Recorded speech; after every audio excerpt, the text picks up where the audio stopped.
Испански хорър, вдъхновен от действителния случай на млада жена, която решава да проведе спиритическа сесия, за да се свърже с покойния си баща. Събитията се развиват в Мадрид през 1991 година, когато Вероника, заедно с приятелите си, използва спиритическа дъска в училището си. След сесията тя започва да изпитва странни явления – гласове, непознати сенки и заплашителни видения. Постепенно осъзнава, че е привлекла тъмен дух, който не иска да я остави на мира. Филмът е изпълнен с напрежение и мрачна атмосфера, разкривайки как едно невинно решение може да доведе до катастрофални последици.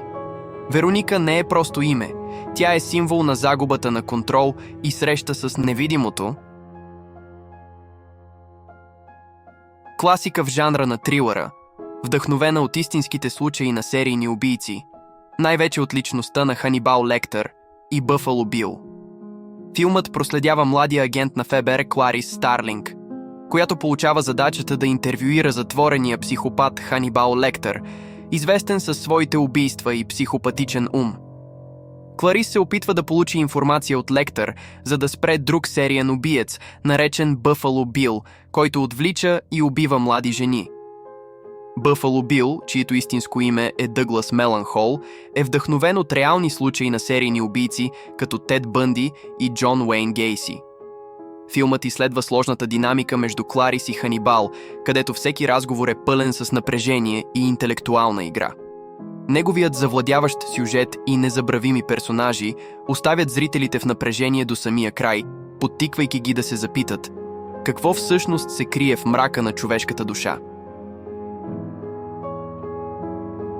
Историята на зловеща кукла, вдъхновена от реални събития около известните изследователи на паранормалното Ед и Лорейн Уорън. Куклата Анабел е не само играчка, а носител на тъмен и зловещ дух. Филмът ни запознава с младата двойка Джон и Мия, които след брутална атака в дома си започват да изпитват все по-страшни явления, свързани с куклата. Анабел не е просто обект, а символ на зловещата сила на дяволския дух, който желае да навреди на семейството. Анабел е не само история за ужас, а и предупреждение за опасностите, които крие стремежът към окултното. Всеки кадър е изпълнен с ужасяваща атмосфера и напрежение, което ще ви остави без дъх. Екзорсизмът на Емили Роуз е основан на истинската съдба на млада жена, която е била подложена на екзорсизъм, вдъхновен от действителния случай на Анелис Мичел. Филмът съчетава елементи на трилър и юридическа драма, където съдебен процес разглежда смъртта на Емили и обвиненията към свещеник, извършил ритуала. Докато разследването разкрива паранормалните явления, с които Емили се е сблъсквала, включително гласове, непреодолими страхове и видения, се поставят важни въпроси за вярата и религията. Мистерията на Емили предизвиква обществото да се сблъска с паранормалното и с тъгата на личната загуба. Със своите завладяващи сцени и емоционално натоварени моменти, този филм ни предизвиква да се запитаме какво наистина се крие зад пределите на нашето разбиране за реалността.